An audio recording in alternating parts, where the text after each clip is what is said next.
Bonjour à tous et bienvenue chez Le Cylindre. Aujourd'hui on repart sur Valorant pour une vidéo sur le lore, l'univers, les secrets, la narration, bref, le folklore de Valorant. Le sujet central sera Fracture, la toute nouvelle map qui a été dévoilée dans la semaine, une map très atypique dans son gameplay et qui est incroyablement chargée d'indices sur son histoire, d'indices derrière le jeu Valorant. J'ai eu du boulot, pas loin de 60 heures à peu près pour faire cette vidéo là, et voilà, j'espère que vous allez aimer. En synthèse, on va se régaler. Si ce genre de vidéo vous intéresse, je vais en refaire et il y en a déjà sur la chaîne YouTube. Je vous invite également à me suivre sur Twitter où je poste beaucoup de contenu Valorant. Vous me connaissez pour la plupart, j'ai foncé immédiatement dataminer le jeu, dataminer les fichiers du jeu pour trouver un maximum de choses, un maximum d'indices pour bien comprendre Fracture, et je n'ai pas été déçu. Mais avant ça, on va revenir sur les teasers de la map.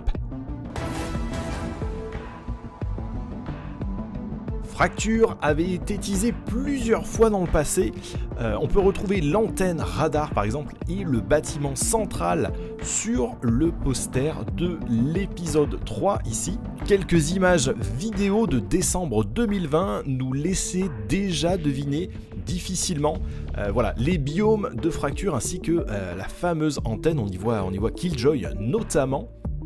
Enfin, plus récemment, la fameuse vidéo des 1 an qui affichait clairement la falaise symétrique, retrouvée également sur la carte Testing Grounds du Battle Pass, pour finalement aboutir au trailer du 1er septembre qui nous expose directement cette map de Fracture.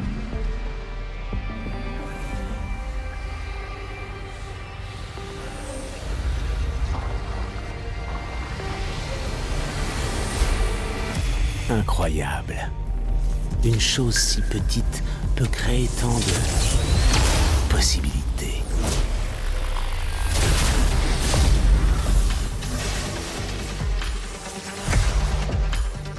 Leurs efforts étaient louables, mais les sacrifices sont indispensables. Ah, quel dommage. Du coup, pour tout ce qui est lore, en général, je me base sur les versions originales, c'est-à-dire les versions en anglais. Ce qu'on n'a pas sur la version française de ce trailer, justement, eh bien, c'est l'accent original du narrateur, qui est un homme avec un accent français-ish, en tout cas, voilà, qui est francophone, ça c'est sûr. Et ça, c'est d'ores et déjà un indice. Mais on reviendra là-dessus dans quelques instants. Dans un premier temps, on va relire un petit peu le briefing des développeurs qui ont conçu Fracture. Premier brief du coup de cette map Fracture qui va nous intéresser, c'est celui-ci où du coup David Nottingham, le directeur créatif chez Riot pour Valorant, nous explique que la carte Fracture joue un rôle clé dans la narration du conflit entre notre Terre et sa mystérieuse jumelle.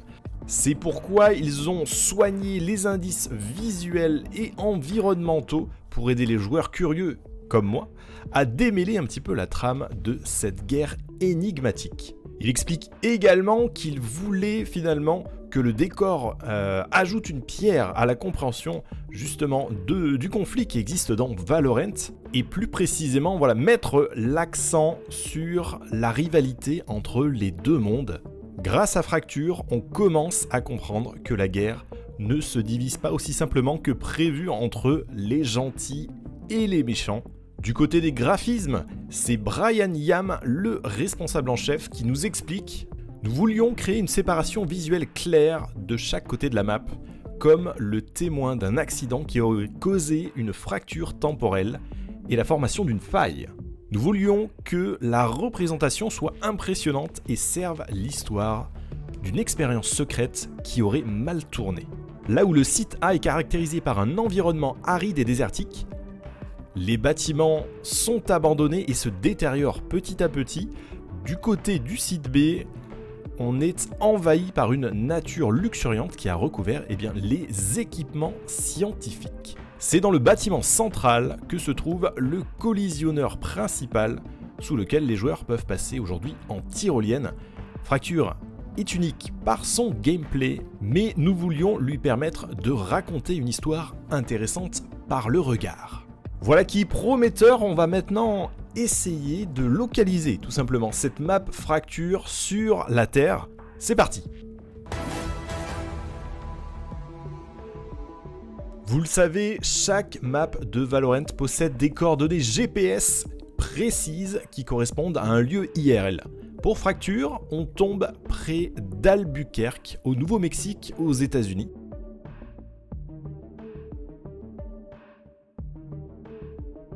Notez que le point est proche d'une ville nommée Los Alamos. On y reviendra.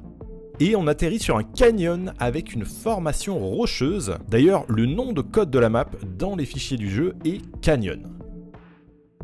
C'est un lieu-dit nommé Diablo Canyon, connu surtout pour ses parcours d'escalade. D'ailleurs, je ne serais pas surpris si finalement un des développeurs de chez Riot soit allé là-bas pour faire de l'escalade et eut l'idée justement de créer la map Fracture à partir de cette expérience. Diablo Canyon est aussi le nom d'une centrale nucléaire sur la côte ouest des États-Unis, près de Los Angeles, mais je pense plutôt que c'est une coïncidence, ou alors c'est le nom de la centrale nucléaire qui a donné l'idée d'aller rechercher un endroit justement dans le désert qui aurait le même nom, Diablo Canyon. C'est sans doute une coïncidence cependant. Enfin, on sait que Fracture se situe sur la Terre numéro 1, puisque les développeurs nous ont indiqué récemment que toutes les cartes se situent dessus pour l'instant dans Valorant.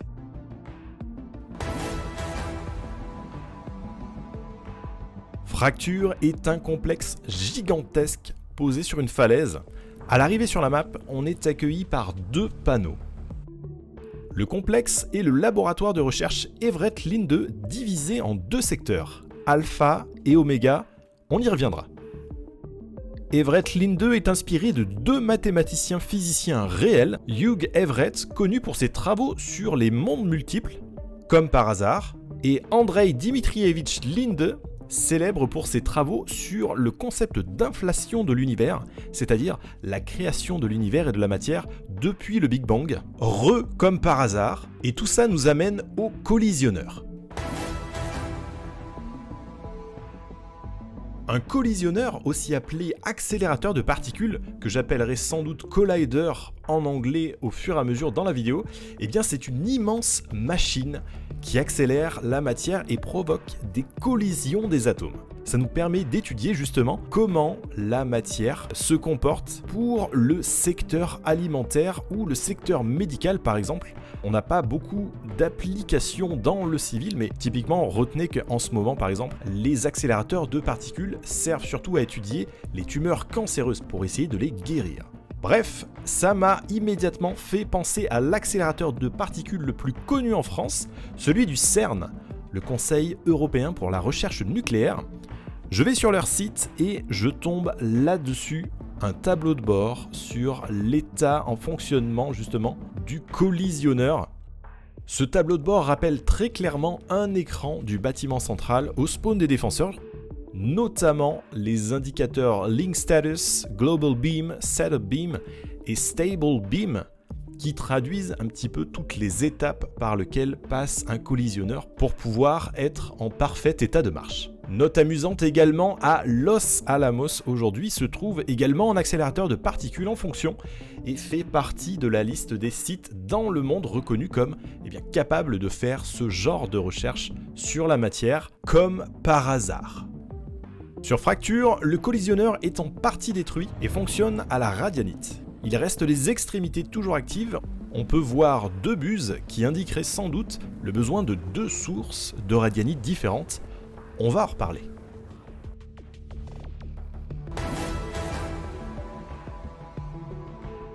Deux secteurs sur la map, on l'a vu. Alpha, qui est la Kingdom Corporation qu'on connaît d'ores et déjà, et Omega, qui rime avec Kingdom Industries.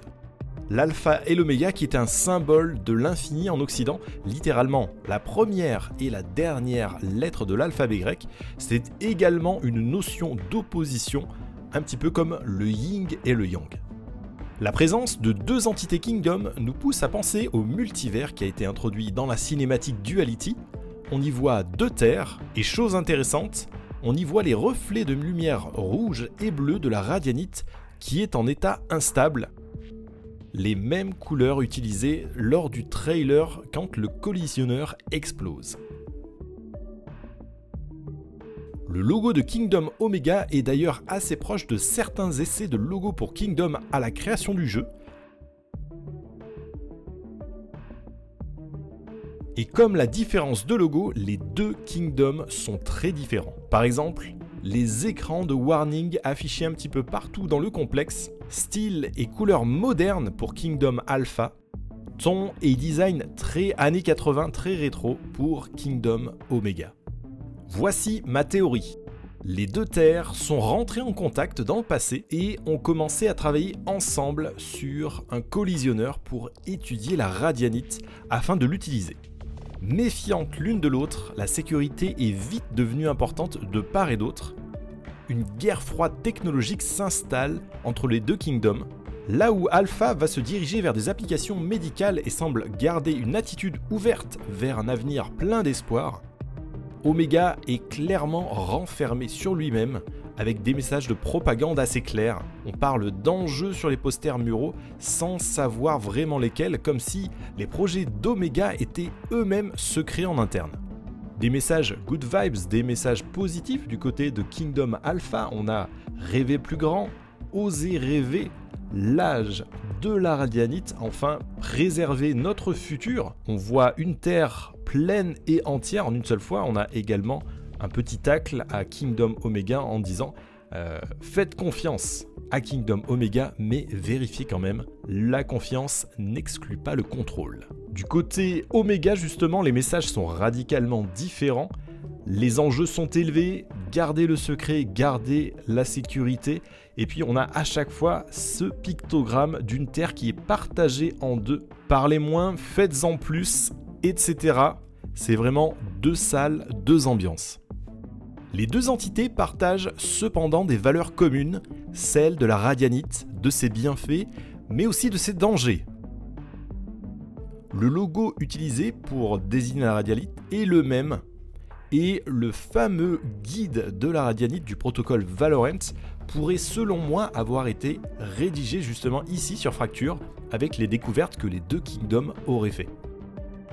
J'imagine donc que des personnes, des scientifiques de la Terre numéro 2 sont venus sur la Terre numéro 1 pour construire ensemble le complexe Everett Linde en important leur technologie et leur code.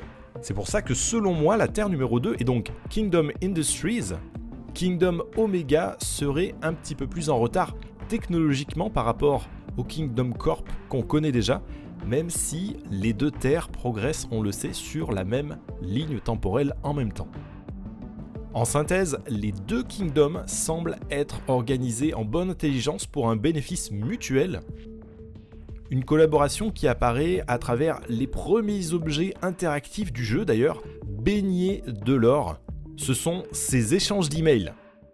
Le premier de la sécurité de Kingdom Corp Alpha souhaite la bienvenue à Oran Makenef, une nouvelle recrue, et lui indique que son homologue chez Omega est Ruben Pontes. Il a rendez-vous devant les portes d'accès de la section 07 Omega, c'est-à-dire les portes d'accès du radar, justement le lendemain. Les deux collaborateurs vont travailler ensemble sur le collisionneur et Oran est inquiet sur leurs calculs. La structure de support du côté est semble présenter une faille selon lui.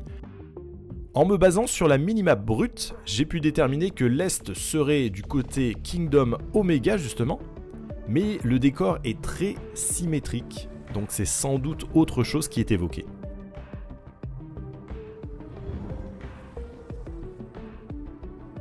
Dernier objet interactif, la carte d'accès Alpha de Paul Delman.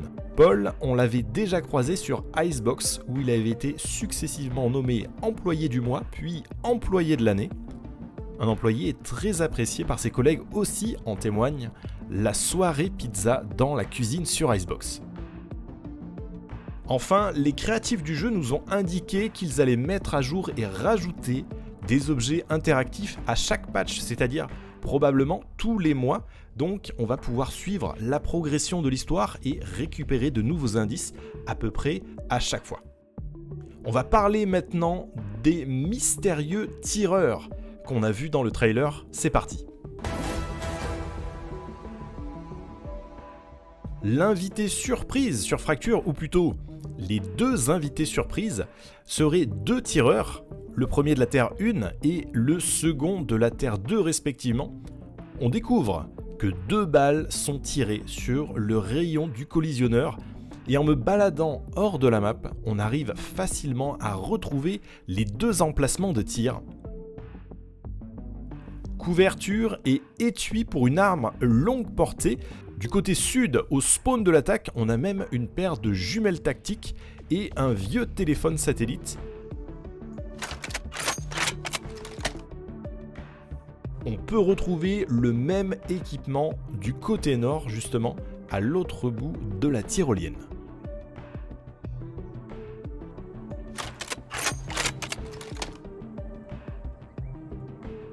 Dans un des artworks de la map, on retrouve également la trace de cette couverture et de cet étui sur le toit de la guérite de sécurité côté sud.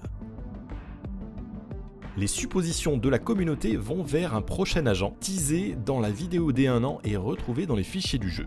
Son nom serait Deadeye, un personnage masculin qui partage beaucoup de points communs avec Sova, notamment le tatouage de son œil droit, d'où le lien avec le contrat d'agent de Sova. Chose intéressante, à la différence des artworks d'autres agents, Deadeye est équipé d'un fusil long inconnu dans le jeu aujourd'hui. Une arme qui semble adaptée pour tirer des balles spéciales comme celles qu'on a vues dans le trailer. Les balles rappellent très nettement le design du bras gauche d'Astra. Serait-elle le fameux tireur ? Est-ce que les personnes qui ont créé justement l'avant-bras de Astra sont les mêmes qui auraient forgé ces balles-là ? Est-ce que le mystérieux Deadeye est l'homme à la voix française ? Serait-il le fameux agent numéro 8 du protocole Valorant qui aurait, par exemple, pu être banni après cet incident ? S'il était devenu un agent dissident qui sabotait la collaboration entre les deux kingdoms pour justement créer un acte de guerre ? Encore beaucoup de zones d'ombre ici, mais je vous prépare une vidéo spéciale sur Deadeye assez prochainement pour explorer un petit peu toutes les possibilités de ce personnage mystérieux. Vu du ciel, du point de vue architecture, le complexe Everett Linde se divise en plusieurs secteurs. De 1 à 6 côté alpha, de 7 à 12 côté oméga. A noter, d'autres secteurs sont intéressants au niveau du centre de la map également. On parlait de Oran tout à l'heure qui était attendu porte 07 pour rencontrer son homologue de Kingdom Omega. Eh bien, il s'agit par exemple de la porte d'accès du secteur du radar. Et du coup, c'est parti pour un tour complet du complexe justement de Fracture. Secteur 01B, le poste de sécurité de Kingdom Alpha, juste au spawn des attaquants sur votre gauche. Un peu plus loin, le secteur 02 appelé Robotics Department, le département de robotique. Le logo est un bras de robot articulé tel qu'on le voit sur les chaînes de montage à l'intérieur du bâtiment. Pour moi, c'est l'endroit où Kingdom Corp développe des technologies de robotique pour aider les humains dans leurs travaux, pour aider le secteur médical par exemple. Ça pourrait être un petit peu le Boston Dynamics de Kingdom. Le secteur 03 est simplement le site B. Un laboratoire est visible sous le plancher de verre, mais il ne contient rien d'intéressant. Le point 04 est simplement le bâtiment qui fait l'angle, rien de spécial ici. Côté 05, c'est la hauteur de ce site B. Il comporte de petites serres, de petits vivariums. C'est donc un laboratoire où on étudie les plantes en synthèse. Et enfin, le 06 qui correspond à l'entrée du secteur alpha par le spawn des attaquants nord. Rien de particulier ici non plus.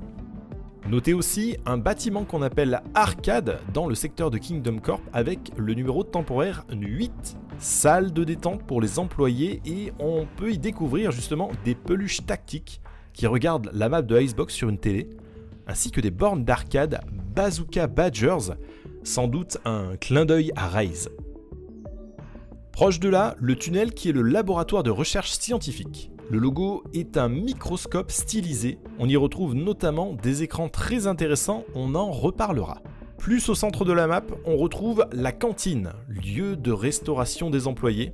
Et enfin, on va retrouver les pompes que l'on voit à l'extérieur, avec ce bac d'eau qui stagne aujourd'hui et qui doit être utilisé pour puiser l'eau de la falaise, pour refroidir le collider possiblement. En passant du côté Oméga, on commence par le secteur 07, les installations radar. Avec une porte d'accès sécurisée, on découvre l'antenne parabolique enfoncée dans le sol et le support de l'antenne qui est en hauteur. Le radar a sans doute été détruit par l'incident du collider ou bien par un autre événement, pourquoi pas. Zone 08, c'est simplement le couloir, la rampe qui mène au site A, rien de spécial ici. Le secteur 09A, c'est le site A justement. Le cœur de la zone de Kingdom Omega, on y retrouve les caisses de radianite orange dont on va parler un petit peu après dans la vidéo. L'emplacement numéro 10, c'est le terminal de téléportation, le plus grand bâtiment de ce côté-ci du complexe.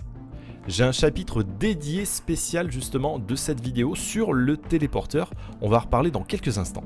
Secteur 11 est un petit peu sans intérêt puisqu'il s'agit d'un couloir qui mène du téléporteur jusqu'à l'arrière du site. Il comporte aussi la zone extérieure, le chemin de corde qui mène au bâtiment du téléporteur. Et enfin, le poste de sécurité numéro 12 au spawn des attaquants. Point d'intérêt côté Kingdom Omega, le lift ou le monte-charge qui est le secteur 22, un endroit où on doit sans doute charger et décharger des caisses de radianite et d'autres cargaisons. Et bien entendu, le bâtiment central du complexe qui abrite le collisionneur, un bâtiment à la silhouette singulière qui me rappelle en fait les Spikes tout simplement. Le bâtiment est endommagé à sa base, fissuré par la fracture. On y retrouve beaucoup d'éléments du collisionneur et des écrans de contrôle justement sur son état de fonctionnement. Enfin, il reste les deux tours de part et d'autre. Mon hypothèse est qu'elles servent de tours de refroidissement puisque celle près du côté alpha, on a énormément de brouillard autour d'elle, comme de la condensation en suspension, donc une preuve de dissipation de chaleur ou tout du moins de grandes différences de température. Voilà pour le tour rapide des installations du complexe. On va maintenant parler un petit peu de radianite. Parlons de radianite et parlons également des différentes caisses qu'on a sur la map. Côté Kingdom Corp, on retrouve nos caisses de radianite vertes standard aujourd'hui, issues de l'extraction et du raffinage de radianite qu'on connaît d'ores et déjà, notamment via les maquettes dans le laboratoire de Bind. Côté Kingdom Industries, on trouve des caisses de radianite orange. Alors, la couleur orange n'est pas nouvelle car on avait d'ores et déjà des caisses de radianite exclusivement orange pendant l'alpha et la bêta du jeu. Elles ont été repeintes pendant le patch 0.49 pour unifier un petit peu les visuels. Ma théorie, c'est que les développeurs ont commencé par de la radianite orange et au moment où ils ont commencé à imaginer la map de fracture, l'équipe narrative a demandé à ce qu'on mette toutes les caisses de radianite verte puisque ça allait faire du sens, puisque nous sommes sur les 7 premières maps de la Terre numéro 1 aujourd'hui. Selon moi, les gens de Kingdom Industries sur la Terre numéro 2 utiliseraient une technique de raffinage plus violente, ou en tout cas qui chauffe plus la radianite et du coup la rend orange.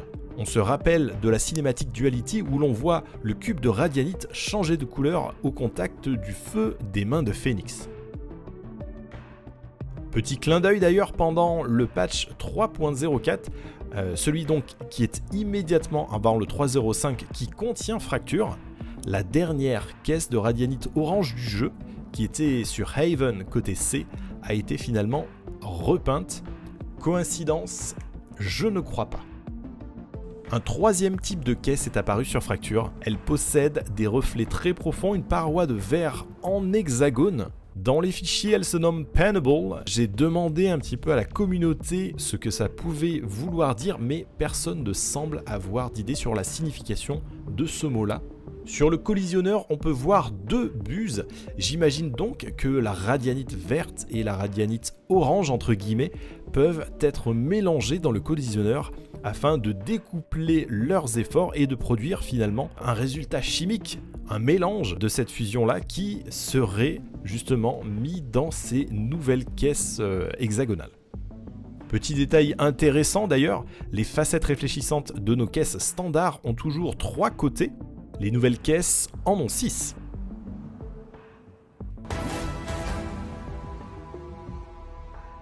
On va parler du téléporteur maintenant.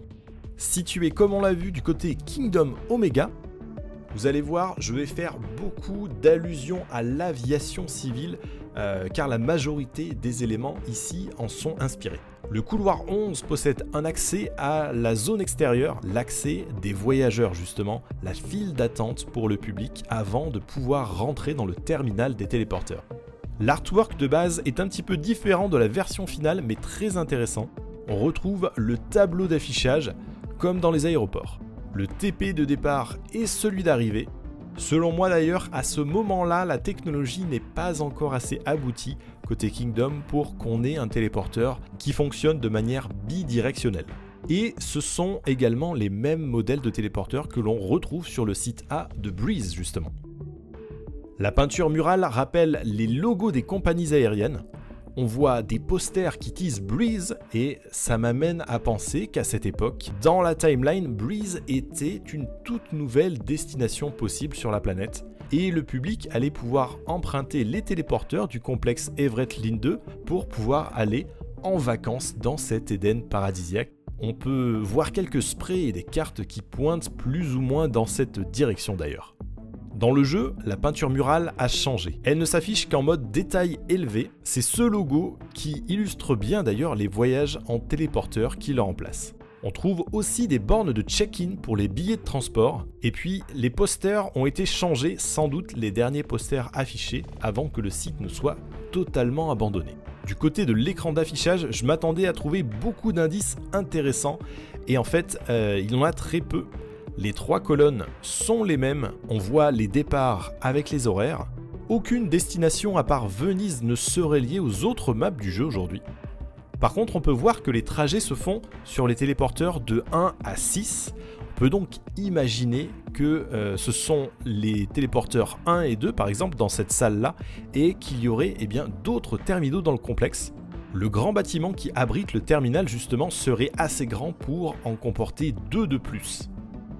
Sur le côté, le panneau Odyssée m'amène à penser à un salon d'aéroport privé, un lieu de détente avant le trajet réservé à une clientèle haut de gamme, baigné de luxe, baigné de design et de raffinement.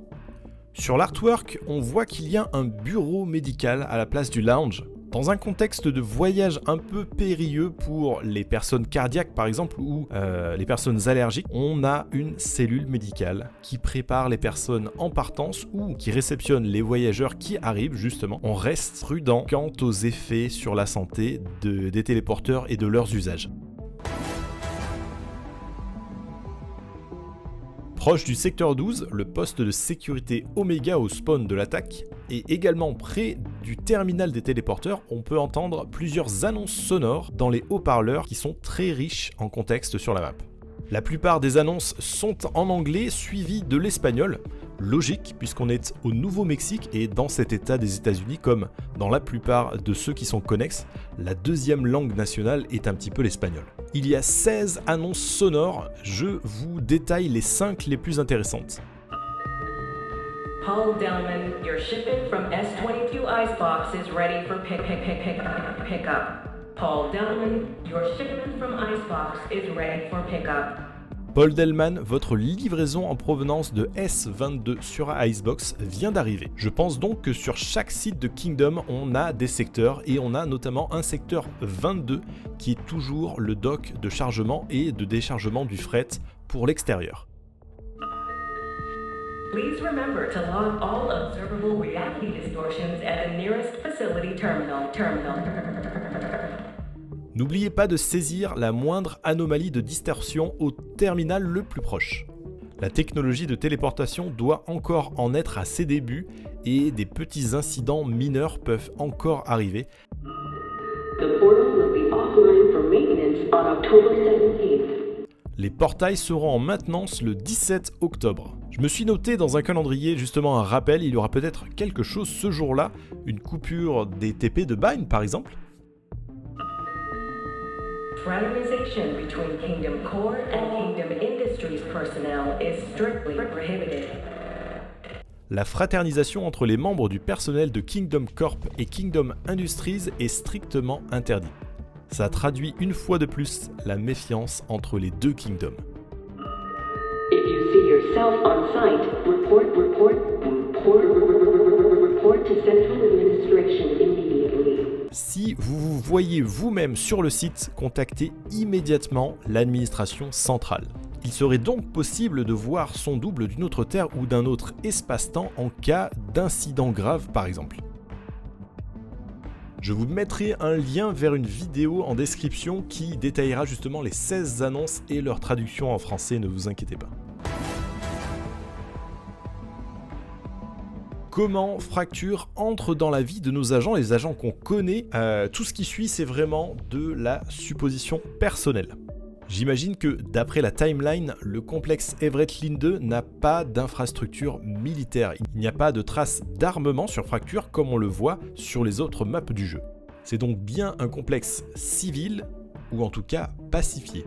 Ça m'amène à penser que le complexe a été bâti bien avant que Kingdom, celui qu'on connaît, le Kingdom Alpha, ne se soit encore lancé dans la manufacture d'armement. On est donc assez loin dans le passé par rapport à notre présent dans le jeu lorsqu'on démarre une partie. L'incident de Fracture aurait pu provoquer la création du protocole Valorant de la Terre numéro 1. Des personnes qui s'attaquent aux infrastructures civiles qui viennent d'autres terres avec manifestement un lien avec la radianite, ou en tout cas les connaissances et les pouvoirs pour la maîtriser, en faire une arme. Il est temps de créer une force de défense, une force de réponse, le protocole Valorant. En regardant la map monde des agents, leur nationalité connue, ceux qui vont nous intéresser seront Brimstone, Viper et Reyna principalement. Brimstone est à la base issu de la vie de caserne, probablement pompier puis militaire de carrière. Il vient très probablement de l'état d'Arizona qui est juste à côté du Nouveau-Mexique. On le sait grâce au trailer brésilien de l'année dernière notamment. J'imagine que Brimstone aurait pu être appelé pour sécuriser le site après l'incident, peut-être éteindre l'incendie de l'incident, pourquoi pas. Est-ce que sa carte de révélation le montrerait en train de sauver un des scientifiques présents sur le site, un des agents peut-être, qui était présent sur les lieux à ce moment-là? Est-ce que ce serait donc son moment de révélation à lui? Ma deuxième théorie parle de Reyna. Dans une voice line connue, elle parle de sa petite sœur. For you, hermanita. Je le fais pour toi, petite sœur. Sa carte de révélation comporte une scène dans le désert. On la voit aspirer le cœur ou l'âme de ses ennemis comme elle le fait dans le gameplay du jeu aujourd'hui. Il a été très facile de localiser l'endroit exact où cette scène prend place. Il s'agit de Train Rock dans l'Utah, qui n'est pas très loin d'ailleurs de l'emplacement supposé de Fracture.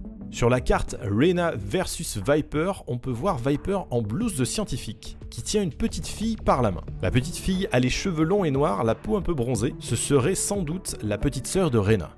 Les écrans sur la carte me font beaucoup penser aux écrans que l'on voit dans le laboratoire de recherche scientifique sur Fracture, c'est-à-dire le tunnel. Viper aurait peut-être été chercheuse scientifique sur le complexe d'Everett Linde. On sait que, d'après sa description, elle est chimiste de métier, et plusieurs de ses voice lines le prouvent également. Ma théorie est la suivante, la petite sœur de Reyna, radiante comme sa grande sœur, aurait été emmenée dans le laboratoire pour être étudiée par le personnel, dont Viper faisait partie. Viper était dans la recherche médicale pour soigner les gens à la base. Omen lui dit « Just think, Sabine, you used to heal with your skill. » Réfléchis Sabine, tu utilisais tes compétences pour soigner autrefois. Amusant. Reyna aurait tué une partie de l'escouade de Kingdom qui avait pris sa petite sœur, et c'est cette scène qui apparaît sur sa carte de révélation. Elle aurait appris plus tard que Sabine, donc Viper, faisait partie également du projet de recherche. Leur rivalité serait née de cela. Petite supposition côté Breach également. Breach et ses bras robotiques. Ces bras auraient pu être conçus dans le département robotique du complexe. On sait dans le lore que Killjoy et Raze améliorent les bras de Breach, mais elles n'en sont pas les créatrices. On sait que Breach est né sans bras. Lors de la bêta, un des logos de son bras gauche était un peu différent à celui d'aujourd'hui. Il ressemblait beaucoup au logo du département robotique. Un autre signe, mais selon moi un petit peu moins fiable, serait les deux décalques sur ses épaules. Un premier vert côté gauche et un premier rouge-orangé du côté droit. Les deux décalques se superposent et se complètent pour former un tout avec un noyau violet au centre. Un petit peu comme les deux Kingdoms avec le collisionneur au centre de leur activité. Dernière supposition sur Omen. Vous le savez, Omen et Sabine, c'est-à-dire Viper, sont très liés dans le lore. Ils se connaissent déjà depuis très longtemps. Sabine, look at the monsters we've become.